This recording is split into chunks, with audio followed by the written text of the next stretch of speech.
e nós vamos falar hoje sobre um assunto que eu adoro. A gente vai falar sobre escola de samba dentro do contexto da cidade do Rio de Janeiro, sobre o impacto, né, Hello! Tá me Olá, vendo? tô vendo. Consegue Dá me para ver, me ouvir? ouvir? Então, tamo junto. Tamo junto e misturado. Gente, esse é Daniel Martorelli. Ele foi professor da gente, meu, da Gabi, de algumas outras pessoas que também foram, né, da minha turma e da dela, e de outras turmas do Senac. Professor lá no Senac, no curso de guia de turismo. Professor de geografia, super, super gente boa. Eu me divirto com seus memes, então sigam. Arroba Daniel Martorelli. Mas aqui a gente faz meme, a gente faz palhaçada, mas a gente tem conteúdo, meus amores. Tá pensando que a gente tem conteúdo. Então, Daniel vai se Sim. apresentar, vai falar um pouco sobre esse lance. E dentro dessa apresentação, Daniel, eu queria que você falasse um pouco sobre mas geografia, falando disso, mas na história. Sempre tem essa polêmica, né? E aí você fala um pouquinho disso também, tá bom? Então, pode ficar à Beleza. vontade de se apresentar aí pra galera. Tudo bem, gente? Boa tarde. Obrigado pelo convite, Raquel, pessoal do Sou Mais Carioca. É, Antes de me apresentar, só para reforçar, fui aluno das meninas que iniciaram esse projeto. Então, agora há pouco eu estava relembrando as primeiras postagens do Sou Mais Carioca no Facebook, com a expectativa de fazer a viagem. Enfim, tá dando para ouvir? Uhum, estamos ouvindo legal. E, enfim, tanta coisa aconteceu desde então, né? Eu sou professor de geografia há mais de 10 anos, pouco mais de 10 anos, e a minha história, ela está muito ligada, a minha história na geografia está muito ligada a várias experimentações que eu fui tendo, ideias que eu fui tendo de como tratar determinadas temáticas. Estou falando isso porque você falou sobre, ué, mas o que esse tema tem a ver com geografia, normalmente é de história? As minhas aulas lá no Senac basicamente começavam dessa forma. Eu comecei a dar aula no Senac sem experiência em ensino técnico, então eu fui aprendendo, o pouco que eu aprendi, eu fui aprendendo ali na prática, no feedback que eu ia recebendo, e uma das coisas que eu fazia logo no começo das aulas do curso de turismo era explicar onde que tinha geografia na vivência daqueles alunos, sobretudo depois que eles se formassem, né? A geografia, inclusive, é uma área do conhecimento que muitas vezes está ligada aos cursos de turismo, né? Quando a gente está falando dos cursos de graduação de turismo, muitas vezes esses cursos estão vinculados aos departamentos de geografia das universidades. Então tem muita coisa ligada, de fato, tem muita proximidade. Mas para falar de mim, que eu acho válido aproveitar que existe esse espaço, eu, no ensino médio, eu imaginava que eu gostaria de ser professor e por causa das referências que eu tinha como professor de geografia, eu também gostava da disciplina na escola, né? Aí eu entrei na UF, fiz alguns períodos na UF, mas por estar trabalhando, eu não consegui concluir, eu tive que largar a UF. Depois de um tempo, eu entrei na UERJ, me formei em geografia pela UERJ. Na minha volta para a geografia, vamos dizer assim, né, quando eu voltei para a universidade para concluir o curso de geografia, eu estava mais maduro, estava mais seguro e, inclusive, passei a assumir essa temática da live de hoje como uma área de interesse minha. Antes disso, eu ficava meio solto, sem saber sobre o que eu queria falar. Cheguei um tempo até a pesquisar sobre empresas de comunicação e fluxos de informação. Então, a pergunta que a Raquel fez, o comentário que a Raquel fez é uma coisa que eu mesmo, o tempo todo, eu tenho que afirmar para mim mesmo, onde que está a geografia daquilo que eu me interesso. Está tudo muito solto, na maioria das vezes, né? Então, num primeiro momento, eu tive que responder para mim isso mesmo, até que eu assumi de vez que eu ia falar de escola de samba, que é uma coisa que eu gosto. Eu gosto de frequentar quadra de escola de samba, eu gosto de acompanhar os desfiles, o pré-desfile, o pós-desfile. Eu me interesso muito por isso, basicamente porque na infância eu tinha duas referências. Uma tia de segundo grau minha tinha ala no Salgueiro, tinha uma ala e um bar na quadra do Salgueiro. Então, eu me amarrava em acompanhar aquela coisa das pessoas que estão se arrumando, estão pegando fantasia para desfilar.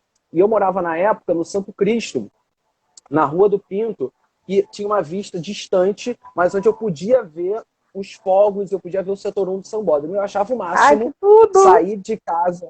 Nossa, era muito distante, né? Mas quando eu via assim, o carro tá emperrado, a gente estava vendo pela TV, né? O carro tá emperrado na concentração. Aí eu ia para fora de casa como se eu conseguisse ver algum detalhe a mais, né? Mas parecia que era mais vívido para mim, assim. Aí eu, adolescente, eu ia ver os carros, por exemplo, na concentração durante o dia. Eu já gostava, enfim, dessa prática, dessa lógica da escola de samba, né? Era próximo a mim, eu gostava. E o meu padrinho, que era um salgueirense fanático, que num determinado momento começou a falar sobre a história do Salgueiro, que eu não conhecia, e do Fernando Pamplona, e do Arlindo Rodrigues, carnavalescos que fizeram história no Carnaval do Rio de Janeiro no Salgueiro, né, começando pelo Salgueiro, sobretudo, e eu, como aquariano, defendendo, né, aquilo que eu gosto, eu passei a ter, tipo assim, um argumento para falar que o Salgueiro não era qualquer escola, porque começo nos 2000, o Salgueiro não tinha a importância, ou não estava, vamos assim dizer, compatível com a importância que já teve. Né? Depois disso, o Salgueiro se reorganizou, passou a ser uma escola competitiva e tal, mas no começo dos 2000 era uma escola que eu lembrava por causa do Explode Coração, né? E eu via que o Salgueiro nunca chegava lá, nunca competia, nunca competia pelo título, né? E aí eu falei, cara, eu tenho que defender isso que eu gosto. Aí essa minha tia Vilma, os dois já falecidos, né? Mas essa minha tia Vilma me dava a agenda do Salgueiro, né? Eu e Ah, que meus primos legal! ganhávamos, nossa, eu e meus primos ganhávamos a agenda do Salgueiro, a camisa, mas só quem usava era eu, porque eu gostava de fato. E o meu padrinho Oswaldo, que realmente incentivava com essa argumentação, né? Então, essa coisa de defender ali com paixão era o Fernando Pamplona, era o Arlindo Rodrigues. Na época, uma carnavalesca que era muito importante, e ainda hoje, mas ela estava mais em evidência porque era campeã com frequência, que era a Rosa Magalhães. Toda quarta-feira de cinzas, o meu padrinho falava, aí, ó, começou no Salgueiro, e não sei o quê. E eu falava, gente, como é que deu tudo certo em algum momento e agora não está dando? Aí, enfim, Passei por isso também. Passei por como isso bom também. independente, né?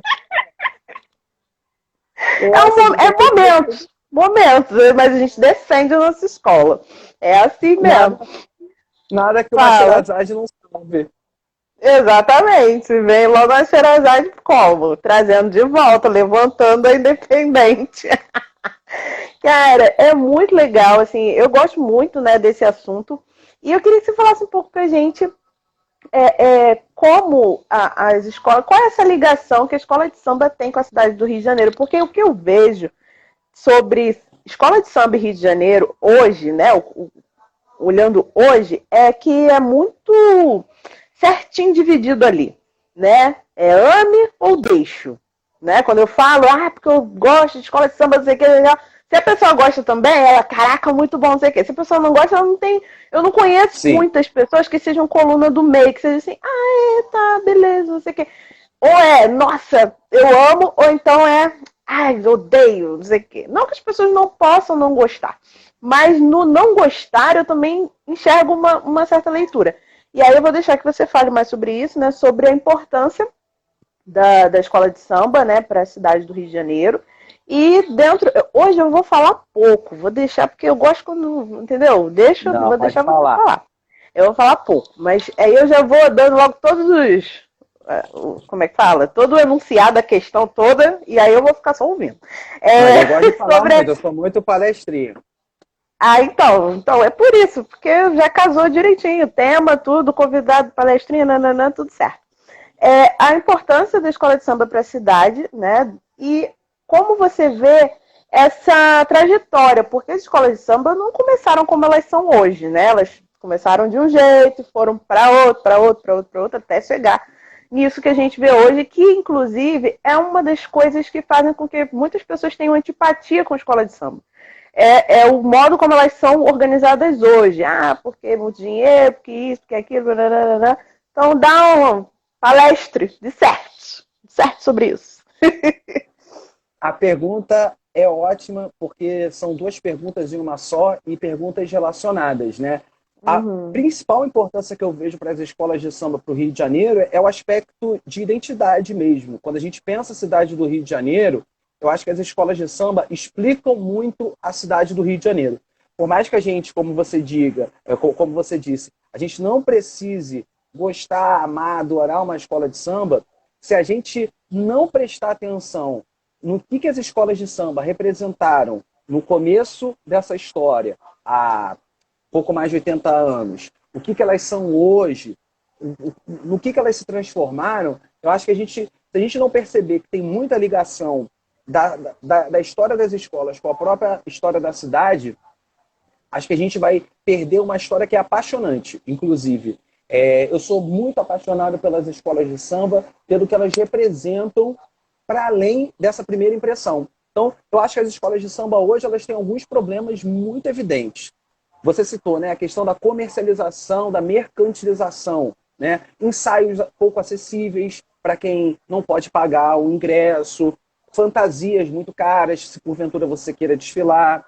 Até mesmo assistir no sambódromo é caro para uma grande parte da população. As escolas de samba, em algum momento, perderam um elo de proximidade com as suas comunidades, com os seus entornos. Só que, a despeito disso, elas ajudam também a gente a reforçar outros aspectos identitários. Eu acho que tem uma relação de tensão, né, da gente não conseguir explicar de maneira simples a cidade, não conseguir explicar de maneira simples a sociedade no Rio de Janeiro. Acho que as escolas de samba elas têm essa importância para a cidade por isso. Né? Tentando falar aqui de maneira resumida, para não ficar chato, para não ficar cheio de detalhe, as escolas de samba elas vão nascer como uma solução de uma população pobre, de uma população majoritariamente negra, que quer brincar o carnaval. O Rio de Janeiro, no século XX, 1900, era uma cidade que já se notabilizava, já ganhava destaque por muitas formas de carnaval, muitas práticas de carnaval.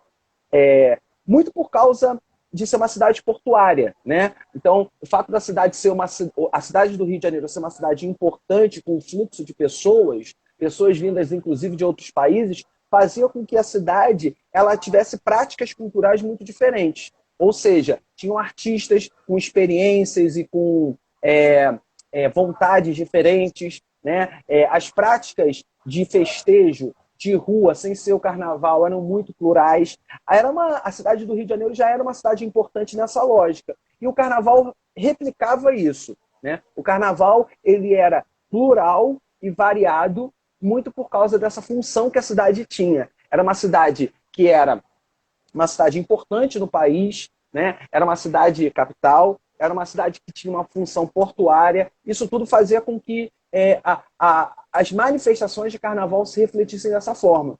O Rio de Janeiro, no começo da sua história, com os seus departamentos de turismo, via já, por exemplo, a escola de samba como uma possibilidade de atração de turistas. Né?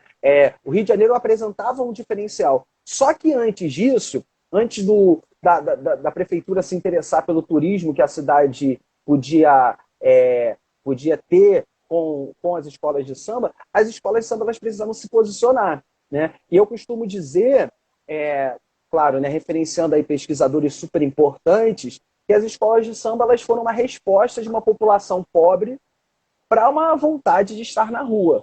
Antes das escolas de samba se organizarem como escolas de samba, quem estava na rua com um pandeiro, quem estava na rua com um violão, sendo negro, sobretudo um homem negro, estava passível de sofrer algum tipo de violência, de excesso de violência policial, que marca muito a nossa história. E quando que é isso? Final do século XIX, começo do século XX. Né? As escolas de samba elas vão ser uma resposta organizada para justamente dizer para o Estado, para dizer para a Prefeitura do Rio de Janeiro que, olha só, a gente quer sair para festejar o Carnaval e a gente sabe ser organizado. Né? Não havia a ideia do confronto, não havia a ideia de burlar o sistema, de burlar a lei. Pelo contrário, era olhar para a lei e dizer o seguinte, olha, a gente quer se adequar a ela. E muita gente entende isso como uma questão de ser só subserviência. Né? As escolas de samba e os sambistas foram só submissos e aceitaram as imposições, por exemplo, do Estado, da prefeitura. Né? Elas simplesmente foram aceitando, foram se moldando. Eu entendo que não. Eu entendo que as escolas de samba encontraram maneiras de serem aceitas. Isso diz muito respeito à figura de todos os negros e negras na cidade do Rio de Janeiro, né? A gente está falando de uma cidade que vai ser o centro de uma questão não só abolicionista, com o 13 de maio de 88, de 1888, mas vai ser uma cidade muito marcada por uma estrutura escravocrata antes do abolicionismo. Então, a cidade do Rio de Janeiro vai ter uma presença de negros, inclusive já nascidos aqui, muito forte. Algumas décadas mais tarde, se a gente for pensar, né, a abolição é de 1888, 1930, 50 anos depois, pouco menos de 50 anos depois, né? A gente está falando de um período muito curto. E as escolas de samba elas são justamente uma resposta a esse contexto, que é pós-abolição, mas ainda é um contexto de muito preconceito racial. As escolas de samba elas conseguem dialogar com o Estado, né? A formação da Portela, por exemplo, é muito curiosa, né?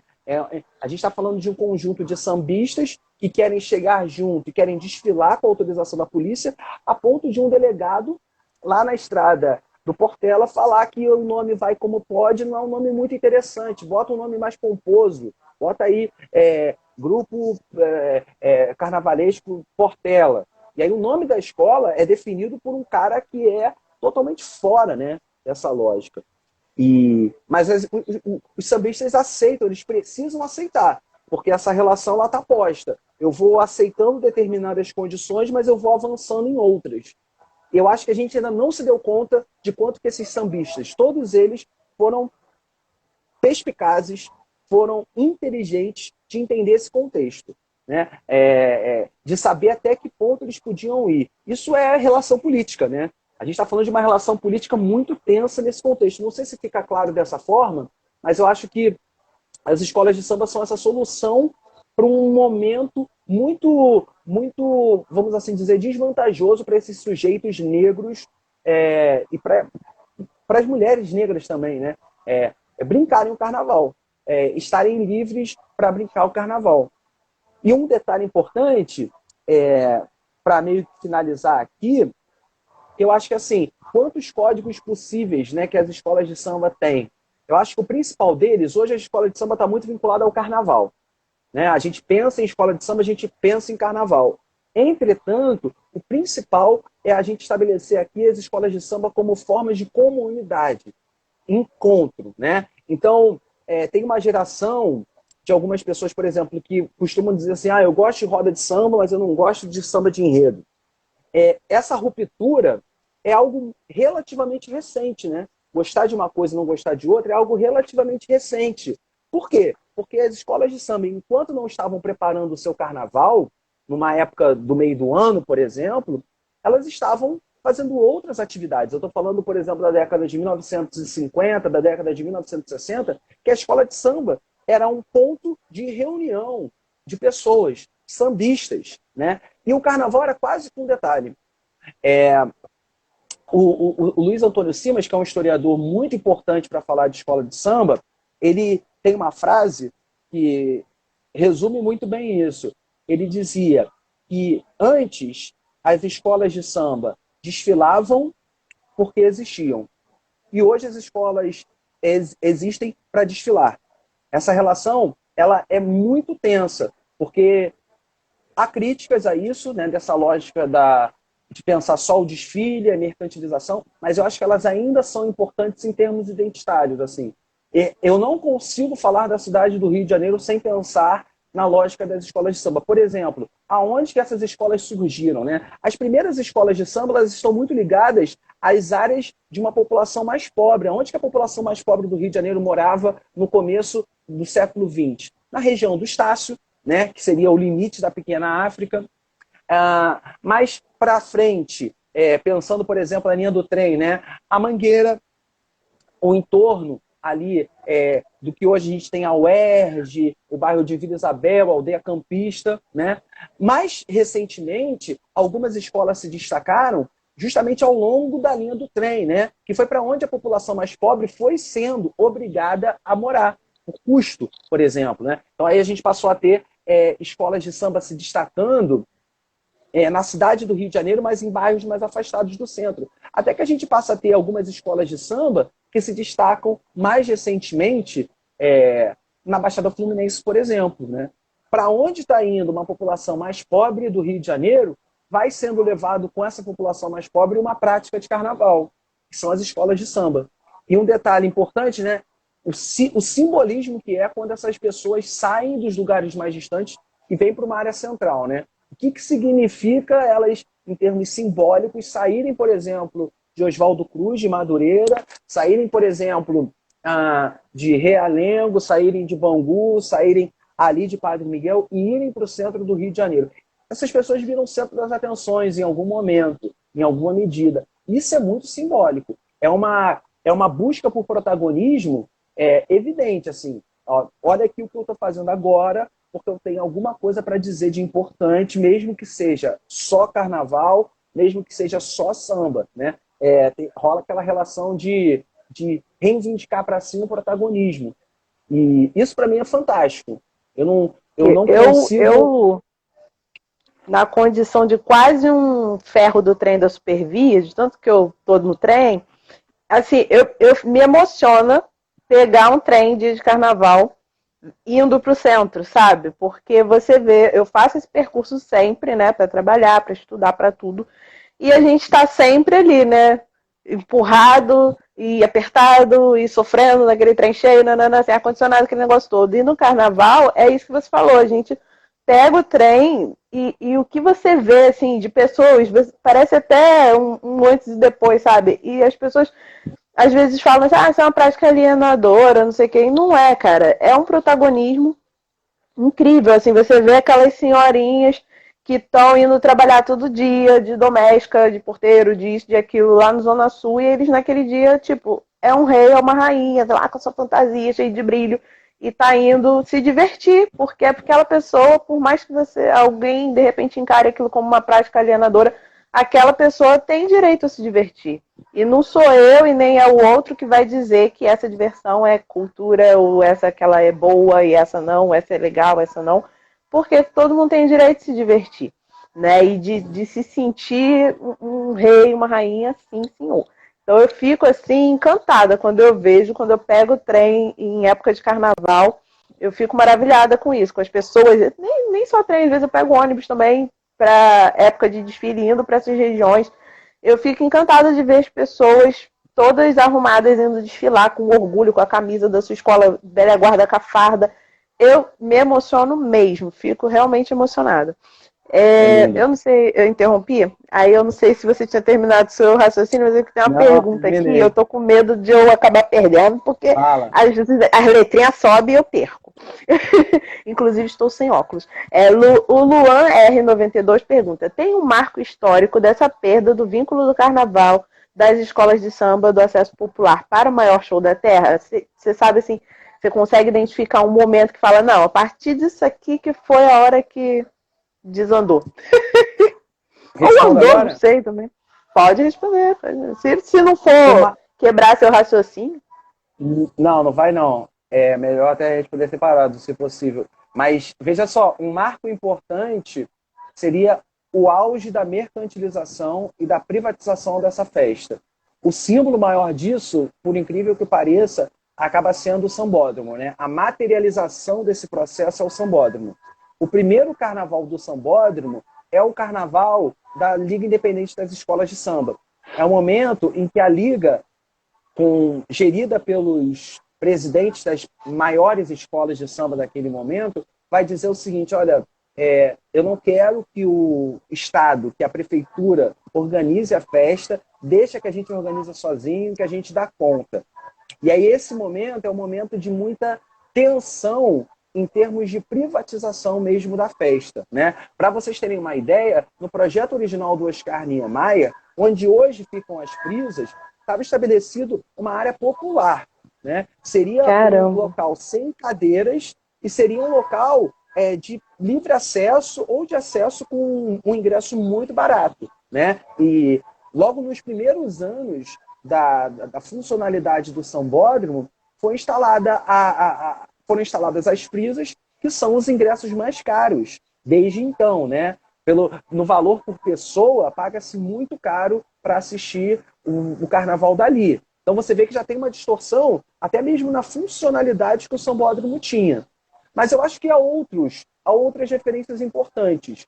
Na década de 60, o Candeia, que é um sambista extremamente importante para o Brasil, extremamente importante para a música brasileira e para a Portela também, ele vai fundar no final dos anos 60 a Quilombo, uma escola de samba, que vai ter a preocupação de não ser só uma escola de samba da festa, né? Então, ele vai falar diversas vezes em entrevistas, inclusive num livro clássico, né, a escola de Samba, a Árvore que Perdeu as Suas Raízes.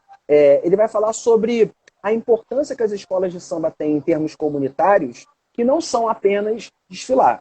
Então, a escola de samba ela vai fazer um espetáculo visualmente muito bonito, cheio de significados como esse que a gente estava apontando, né? De quem é que sai de distante para ir para o centro, para não trabalhar, mas para festejar e tal. Mas o Candeia vai dizer o seguinte, a escola de samba ela tem um significado maior. Então, nos anos 60, a parada já começa a degringolar, e nos anos 80, começo dos anos 80, a gente está falando do auge, talvez, desse rompimento.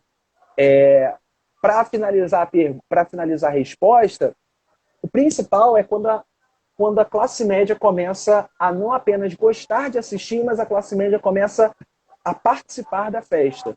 Esse detalhe é importante, assim. Nada contra que uma pessoa como eu frequente a quadra e desfile, né? Não há nenhum impedimento legal para isso. Mas você começa a ter uma questão de quem é que pode pagar para desfilar e quem é que não vai poder pagar para desfilar. A tradição das primeiras alas das escolas de samba era a galera fazendo rateio, que ala naquela escola ia ter uma fantasia muito bonita, com o melhor tecido, com o melhor corte, né, com mais brilho, etc. Quando a parada vira muito comercial, né, a ponto de pessoas de fora da comunidade, pessoas até mesmo de fora do país, né? Nos anos 90, a gente tem registros, isso eu via muito também quando a minha tia tinha ala, né? Quando ela era viva e tinha ala. Pessoas, às vezes, que não sabiam nem cantar o samba de enredo e iam desfilar pela experiência da festa, né? O rompimento simbólico é, de fato, o sambódromo, por incrível que pareça. É o momento de privatização da festa maior. O momento de privatização da festa que vai até se intensificar, mas é um momento mais simbólico, né? Curioso isso, assim. É uma marca tão grande do carnaval, mas, ao mesmo tempo, pode ser considerada tão danosa, né? É tudo muito, é tudo muito de uma dupla mão, né? A gente vê isso assim.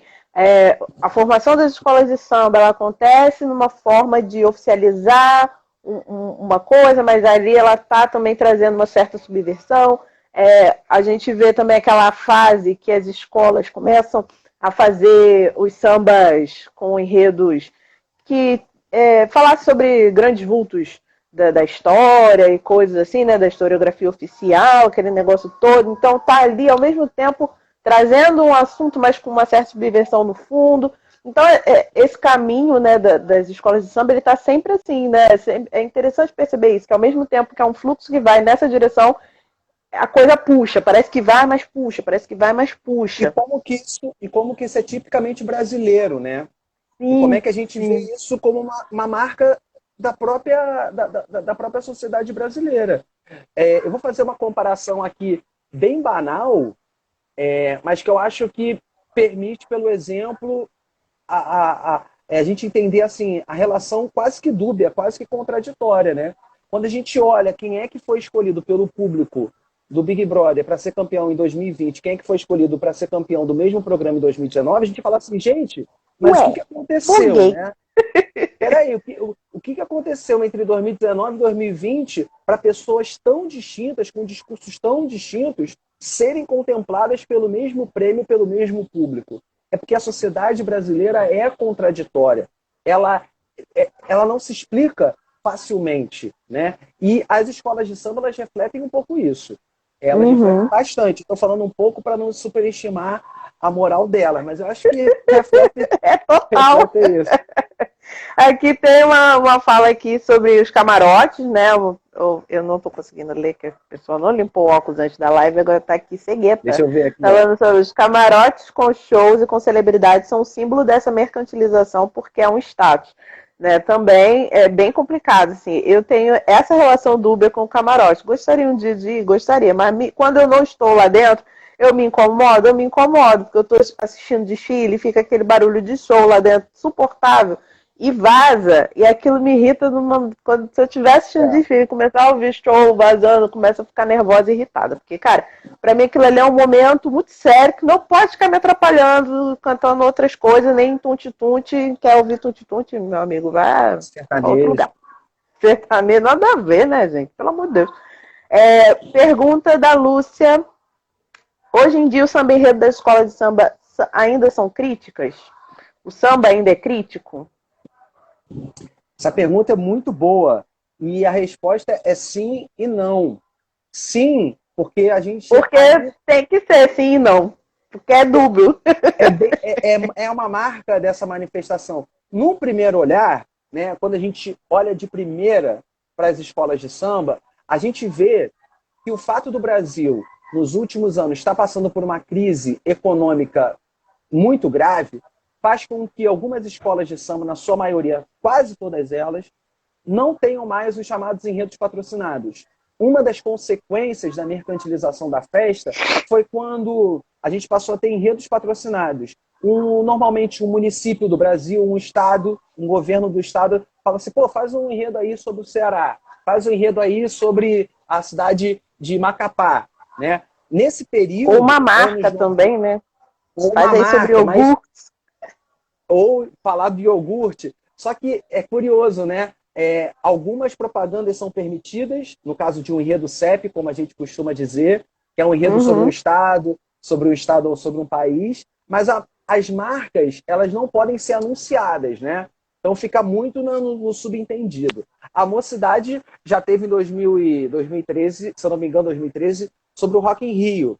E é uma marca, mas ao mesmo tempo não é uma marca, né? Você citou o iogurte do Porto da Pedra, né? O Salgueiro, nos anos 2000, final dos anos 90, anos 2000, fazia muito enredo patrocinado, sobre o Natal, sobre Parintins. Quando fez sobre a TAM, por exemplo, a linha aérea, a antiga TAM, precisou fazer sobre a TAM, mas escondendo, porque era uma marca, né? Mas eu digo o seguinte, em 2015, quando o dinheiro começa a faltar, as empresas não vão botar dinheiro nas escolas de samba, as escolas começam a produzir enredos chamados críticos. Então, no momento atual, a gente tem enredos muito críticos. Esse ano a gente teve uma chuva deles, né? A Mocidade falando sobre a Elza Soares com uma perspectiva muito crítica. A Grande Rio falando sobre o Joãozinho da Gomeia numa perspectiva de questionar a intolerância religiosa. Um pai de santo muito importante em Caxias, no Brasil como um todo, né? Mas sobretudo em Caxias. O Joãozinho da Gomeia foi o enredo, mas a pegada era questionar e confrontar a intolerância religiosa. Mais recentemente, a gente teve um carnaval campeão no ano passado, da Mangueira, né? Falando sobre outras formas de contar a história do Brasil. Então, são muitos exemplos de enredos críticos. Entretanto, a dica que eu deixo, reproduzindo aí uma das coisas que o Luiz Antônio Simas, esse historiador que sabe muito sobre escola de samba, uma das coisas que ele mais fala, a escola de samba, ela é tão complexa e ela é tão sofisticada que a gente tem camadas de discurso que muitas vezes não são apreendidas. Esse ano a Vila Isabel foi muito criticada pelo enredo que apresentou, um enredo confuso. Mas a questão era, apesar do canto não ser de um enredo aparentemente crítico, o Simas fez questão de pontuar o seguinte, foi uma das escolas mais negras a passar pela avenida. A bateria toca de uma maneira com uma linguagem, que aí eu não sou músico, eu não tenho capacidade de explicar bem, mas a linguagem da bateria, ela não precisa ser condizente com a linguagem do discurso. Então a gente vai ter momentos em que o canto do componente é sobre o Marechal Deodoro, mas a bateria é reverenciando algum orixá. Numa época em que isso, por exemplo, era proibido, ou que isso não era aceito. Então a gente tem camadas de discurso. Hoje, sim, a gente tem enredos mais críticos, e não, a gente não tem enredos mais críticos hoje, mas a gente tem enredos críticos aí na história, né?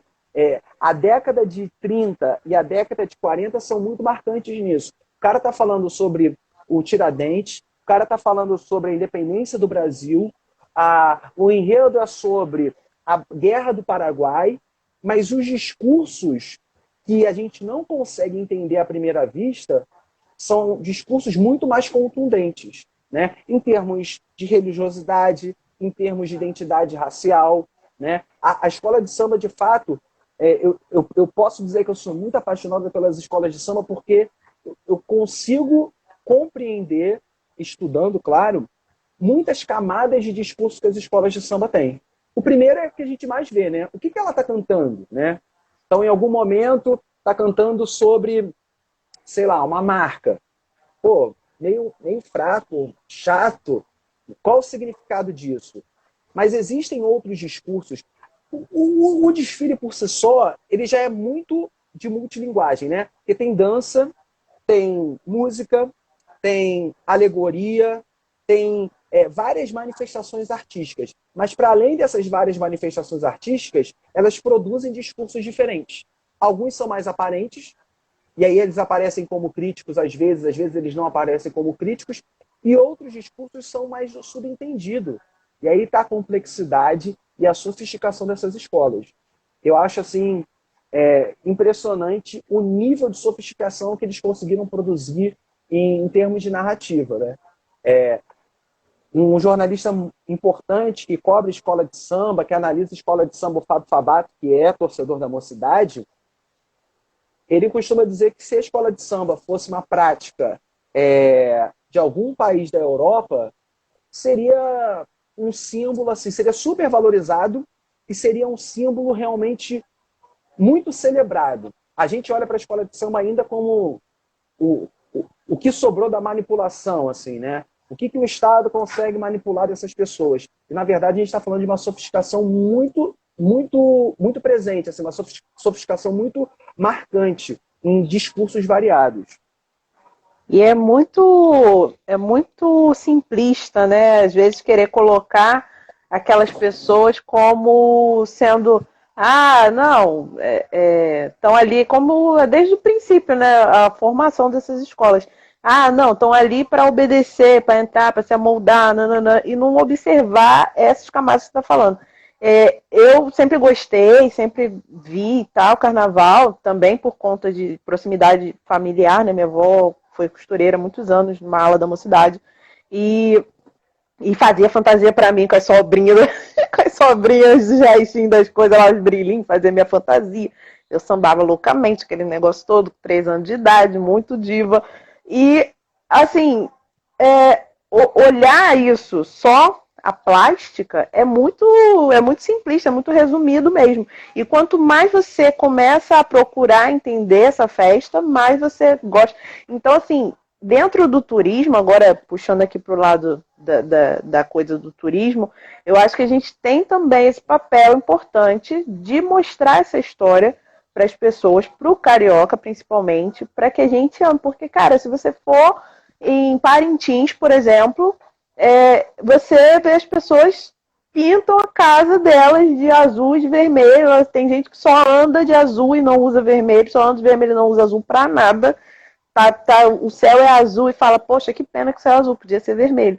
Porque as pessoas são loucas pelo Festival de Parintins. Eu amo, sou louca para ir assistir, né? E eu gosto dessas festas, manifestações populares, festas, quanto maior melhor, São João e tudo mais. Então, assim, você vê, a gente tem essa ferida, de certa forma. Eu costumo falar assim, uma ferida que a gente tem aqui no Rio, que é isso, que faz parte desse sim e não, faz parte desse vai e não vai, faz parte desse negócio que puxa, estica e volta, que é a gente não, por mais, como você falou, né, por mais que não seja, nossa, eu não gosto, mas entender aquilo como uma prática da cultura do seu local, né, e não olhar aquilo de forma demonizada ou de forma, como uma coisa menos culta ou menos, porque ali tem muita cultura, ali tem muito saber e ali tem muita coisa, muita, muita, muita coisa. Ó, temos pergunta aqui. de Luana, perguntando se poderia falar, por favor, da relação do carnaval com a Igreja da Penha. Pergunta ótima. A Muito festa boa. da Penha, ela era uma festa muito marcante na cidade do Rio de Janeiro no que diz respeito ao o que as pessoas, como que as pessoas esperavam por essa festa, né? E que festa é essa? É uma festa aos pés da Igreja da Penha, onde você tinha uma celebração religiosa evidente, por causa da Nossa Senhora da Penha, mas a festa era tão grande que no entorno dela a gente tinha muitas barracas de comida, consequentemente tinha muita gente circulando, e num determinado momento a festa começa a ter uma importância de circulação até das músicas que viriam a ser importantes para o carnaval, né? Há um momento que a festa da Penha não consegue separar o que é o sagrado do profano. A pessoa saía de casa para ir à festa da Penha com objetivos, vamos assim dizer, religiosos, mas ela profanava aquela vivência religiosa dela. Então ela ia, rezava, voltava para uma roda de samba, com prato e faca, para uma experiência de cidade muito própria. A cidade do Rio de Janeiro, no final do século XIX, no final do século XX, final do século XIX, começo do século XX, 1800 para 1900, vai ser uma cidade já marcada pela desigualdade, né? A cidade ela vai começar a ganhar aquela marca de cidade segregada. E a Festa da Penha não revelava isso tão fortemente. Então tinha gente de todo tipo da Festa da Penha, inclusive sambistas que já estavam começando a ganhar notoriedade com músicas que compunham para ganhar dinheiro no rádio, no mercado fonográfico ainda incipiente. A Festa da Penha funcionava como um termômetro para as músicas que iam ser as que bombavam no carnaval seguinte. A gente está falando de uma festa de dezembro, de um carnaval que acontecia, na grande maioria das vezes, em fevereiro. Então, a Festa da Penha está muito ligada a isso. É uma festa de encontro, é uma festa de rua. Em Salvador, na Bahia, de uma maneira geral, o pessoal, pelo menos a prefeitura, costuma usar uma expressão, eu estive lá recentemente, né? E eles fazem uma programação que, pelo menos na prefeitura, eles chamam de festa de largo. Então são várias festas de largo no final do ano, né? E essa festa, o que é o largo? É aquela parte do espaço público que é quase que uma praça. É um local de encontro, né? Então tem a barraquinha de comida, tem um cara que vende bebida, tem um cara que vai para só fazer música, tem alguém que se encontra que não tinha marcado. Isso é uma realidade do Rio de Janeiro e de Salvador de 1900 e é uma realidade do Rio de Janeiro e de Salvador até hoje. São cidades muito ligadas por esse histórico, inclusive, por causa dessa presença afrodescendente, afro-brasileira. Então, a Festa da Penha, num primeiro momento, ela vai ser símbolo desse encontro. Para finalizar, a Festa da Penha ela também vai começar a significar uma atuação policial mais enérgica contra os sambistas. Então, passa a existir um controle, uma tentativa de controle em relação ao sambista. Porque o sambista, hoje, é aquele valorizado, né? É aquele símbolo da nacionalidade para muita gente. No começo do século XX, o sambista era ligado à lei da vadiagem. E o que era a lei da vadiagem? A lei da vadiagem é uma resposta do Rio de Janeiro, que está se embelezando na época do Pereira Passos, contra todo mundo que é, vamos assim dizer, incabível, que não cabia naquela reforma urbana. E a lei da vadiagem ela tem uma característica muito marcante. Era difícil tipificar quem era um vadio, mas era muito fácil aplicar a lei da vadiagem. Então, muito facilmente, sambistas eram enquadrados na lei da vadiagem. Mas um dos motivos para eles serem enquadrados na lei da vadiagem está descalço. Uma prova de que ele era vadio, ou seja, que não trabalhava, estava circulando e estava com pandeiro, estava com violão. A Festa da Penha, em algum momento, vai começar a ser um símbolo de confronto disso também. A polícia vai começar a ser muito incisiva na Festa da Penha. E vão haver, inclusive, práticas como eu falei, né, do samba. Quem frequenta a roda de samba, principalmente acústica, talvez já tenha visto, né? É aquela coisa de você fazer a marcação, ao invés de usar um pandeiro, você usar o prato e a faca. E aí, por exemplo, antes de chegar na festa da Penha, a polícia, por exemplo, fazia lá revistava a galera e quem estava com o instrumento não passava. Mas numa festa que tinha comida, era difícil, por exemplo, controlar que não tivesse garfo, que não tivesse faca, que não tivesse prato. E aí, Numa cara, caixinha de fósforo, um exatamente. negocinho. A reinvenção disso, né? A reinvenção disso. É muito Muito doido. legal. A Luana está perguntando aqui se na igreja de Santana, professor, na igreja de Santana também tinha uma grande festa, certo? A igreja de Santana, eu não lembro exatamente de alguma grande festa marcante, mas de uma maneira geral, se pensando isso no histórico do Brasil colonial, né, nas consequências do Brasil colonial, as igrejas marcavam muito a vida cultural das pessoas. Está aí uma característica interessante que a escola de samba responde muito bem. Vai chegar um momento que a cidade do Rio de Janeiro, por ser quase cosmopolita, por ser uma cidade muito ligada ao que acontecia no resto do mundo, né, ela vai começar a ter práticas de festejo variadas que não estivessem ligadas apenas às igrejas. Né? Então, aquela coisa de você ter uma cidade pequena, onde tem uma festa junina, ou tem uma festa como a festa de Santana, por exemplo, né? Vai começar a ter isso e mais outras coisas. Né? Então a gente falou da festa da Penha, mas vai ter a festa da Penha, vai ter a festa de Santana, vai ter a festa de uma quantidade variada de outras igrejas, mais outras práticas festivas também. Aí a gente vai ter, portanto, uma variedade de formas de divertimento, que não são só divertimento, é cultura, né? Por que as pessoas estão na rua? O que elas estão festejando, né? O pessoal da antropologia se preocupa muito em responder isso. Por que essas pessoas estão juntas? Né? O pessoal que, por exemplo, vai para a festa de São Jorge, o que é ir para a igreja de São Jorge e para aquele entorno todo da igreja, né? Então, o Rio de Janeiro tem muita igreja, por causa desse nosso passado colonial português, e tem muitas dessas festas. Algumas mais ligadas a uma população mais pobre, outras menos, mas muitas festas, né? Sobretudo no centro do Rio de Janeiro, onde essas igrejas estão. Sim. O Tom pergunta: podemos dizer que ganhamos o samba machichado graças a essa reinvenção dos instrumentos?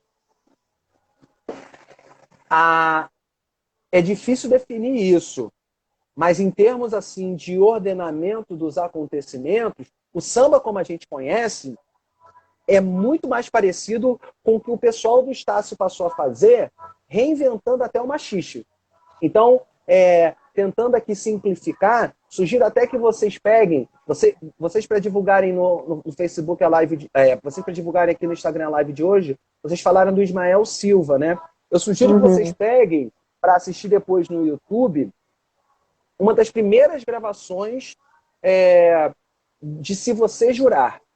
É uma gravação do começo do século, e se a gente for ouvir, ela inclusive foi regravada pelo Zeca Pagodinho há alguns anos, tem um jeito de tocar o samba que você vê que é antigo, mas ele é muito próximo ao samba que a gente ouve ainda hoje. Então, o machixe era uma forma, sobretudo, de dança, e a galera do Estácio, os grandes nomes do samba do Estácio, não a escola de samba Estácio de Sá, né, mas o bairro do Estácio, passaram a fazer um samba diferente. Passaram a fazer um samba que caracteriza esse samba urbano do Rio de Janeiro.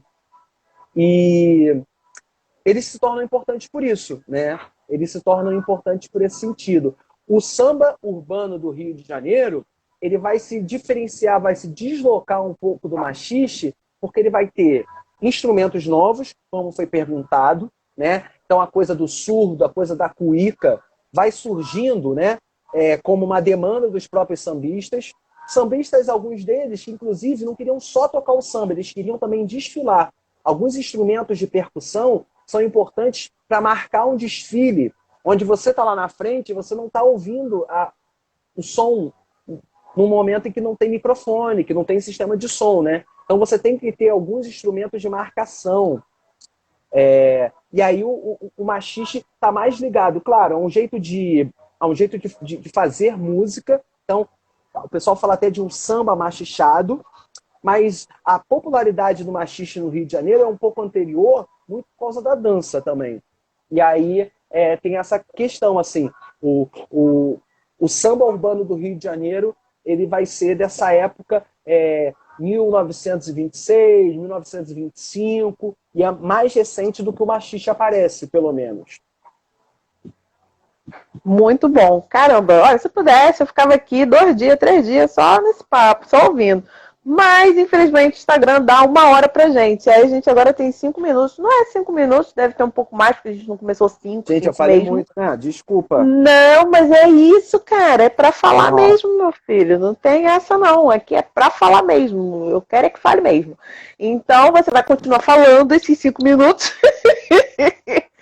Terminando aí, fazendo sua consideração, assim, o que você acha que a gente deve de mais importante, assim, de tudo que a gente falou aqui, enfim, como a gente pode preservar, né, e manter essa tradição que são as escolas de samba no Rio de Janeiro, o que a gente pode fazer enquanto morador da cidade, cada um fazendo a sua parte para esse samba não morrer.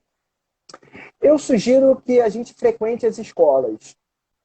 As escolas, elas ainda têm atividades, apesar de elas estarem muito ligadas ao carnaval e muito preocupadas com os desfiles, mas algumas escolas têm um período sem pandemia, óbvio, né? Elas têm um calendário de Uhum. atividades muito importantes, assim. E feijoadas, é, é, shows de artistas outros que não ligados somente ao samba de enredo. Tem a Portela, por exemplo, se notabiliza por fazer feira literária.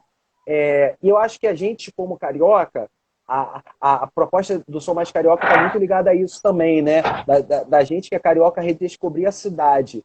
E a gente precisa frequentar as escolas de samba para a gente entender essa complexidade da, da, da, das escolas de samba como produção de conhecimento, produção de cultura. A gente tem que estar lá.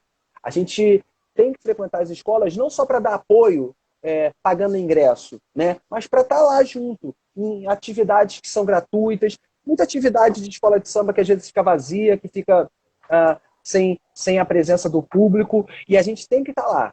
Entre outros lugares importantes também, né? Mas eu acho que a quadra das escolas de samba ela tem um significado, e vale a pena a gente estar lá.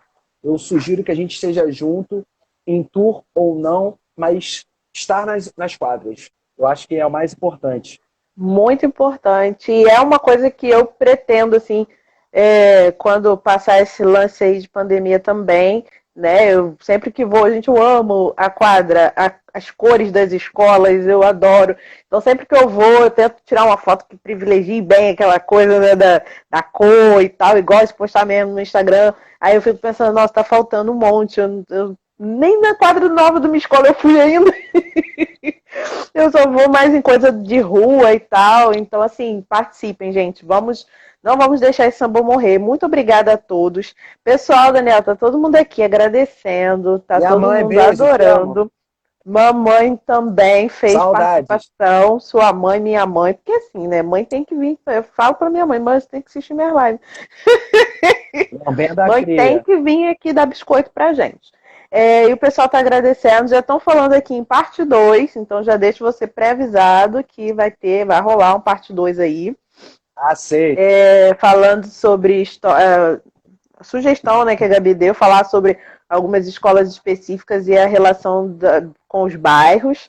É, enfim, vários agradecimentos e eu deixo também meu agradecimento, principalmente para vocês que assistiram a gente. A gente sabe que nessa época aqui de pandemia é uma luta aí de foice, de live para lá, live para cá. Eu abro o meu Insta, tem umas 7, 8 acontecendo, tudo ao mesmo tempo. Faça seu É. jabá, Daniel, já esquecendo. Fala das suas lives que tem Ah, dia certo, sim. hora certa.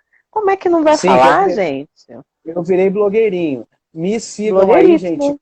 por favor, porque nesses dias de quarentena eu estou fazendo lives, conversando com amigos, conversando com colegas de trabalho. E aí eu faço 2 lives, às terças e quintas, às 15 horas eu faço 2 cervejas uma live, que eu tomo uma cerveja virtual com alguém que eu esteja com saudade de conversar, principalmente. Então, os temas são variados. E às quartas-feiras eu faço uma live com um amigo meu, professor de geografia também, o Bruno, e às quartas fazemos lives. E aí a gente debate assuntos de atualidade. Nas terças e quintas eu pago de entrevistador e às quartas eu debato junto. Ah, muito legal. Então, gente, assistam, porque sempre que posso, e lembro, porque eu tenho um problema de cabeça de lembrar das coisas, péssima de disciplina de lembrar, quando dá, eu vou lá acompanhar, e é muito bom, gente. Então, se eu fosse vocês, eu seguiria, porque de vez em quando nos stories também ele dá dicas blogueiríssimas, né, do Império Bronze. É, Quarentésimo! quarentener, né, dando várias dicas nessa quarentena para vocês. Eu agradeço a presença de vocês, mais uma vez, obrigada, Daniel. E é isso, gente. Domingo a gente está aqui de novo, se Deus quiser e assim permitir. E em breve teremos um parte 2 aí, não deixar esse samba morrer, porque viva o samba, viva a cultura carioca. É isso Tchau, aí. tchau. Valeu, gente. Obrigadão. Tchau.